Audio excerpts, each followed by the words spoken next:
తెలుగువారి number 1 choice Telugu matrimony.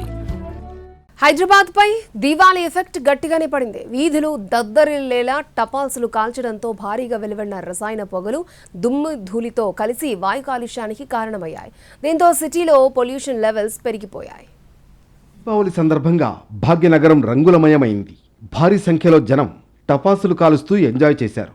అయితే టపాసుల నుంచి వెలువడిన రసాయన పొగల కారణంగా సిటీలో పొల్యూషన్ లెవెల్స్ పెరిగాయి. సాధారణ స్థాయి పొల్యూషన్కు మించి ఎయిర్ క్వాలిటీ రికార్డ్ అయింది.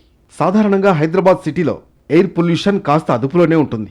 పీక్ లెవెల్ ట్రాఫిక్ ఉన్నప్పుడు మాత్రమే పొల్యూషన్ లెవెల్ ఎక్కువగా కనిపిస్తుంది. కానీ దీపావళి క్రాకర్స్తో ఎయిర్ పొల్యూషన్ దారుణంగా పెరిగిపోయింది. సిటీలో ఎయిర్ క్వాలిటీ లెవెల్ సనత్ నగర్లో దారుణంగా పడిపోయింది. ఎయిర్ క్వాలిటీ 153కు చేరింది. ఆ తర్వాత న్యూ మలక్పేటలో ఏఐక్యూ 164, కాప్రాలో ఏఐక్యూ 140, కోకాపేటలో ఏఐక్యూ 134, సోమాజిగూడలో ఏఐక్యూ 122గా నమోదయ్యాయి. హైదరాబాద్ సిటీలో కాలుష్యం లెవెల్స్ ఇప్పుడు పెరిగినంతగా ఎప్పుడూ నమోదు కాలేదు. సిటీలో సాధారణ రోజుల్లో పొల్యూషన్ లెవెల్ 100 అంతకంటే తక్కువగా ఉంటుంది. కొన్ని ప్రాంతాల్లో అంటే పంజాగుట్ట, ఉప్పల్, హైటెక్ సిటీ, గచ్చిబౌలి లాంటి ట్రాఫిక్ ఏరియాల్లో ఉదయం సాయంత్రం వేళల్లో పొల్యూషన్ లెవెల్ ఎక్కువగా ఉంటుంది. కారణం ట్రాఫిక్. కానీ ఇప్పుడు క్రాకర్స్ కారణంగా సిటీ వ్యాప్తంగా దట్టమైన పొగలు అల్లుకున్న వాతావరణం ఏర్పడింది.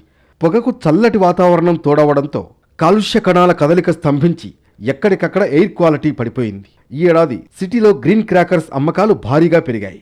అయితే మార్కెట్లో అమ్మినవి అన్నీ గ్రీన్ క్రాకర్స్ కావు. కొందరు వ్యాపారులు గ్రీన్ క్రాకర్స్ పేరుతో నకిలీవి అంటగట్టారు. ఇది కూడా సిటీలో పొల్యూషన్ పెరగడానికి ఓ కారణంగా తెలుస్తోంది.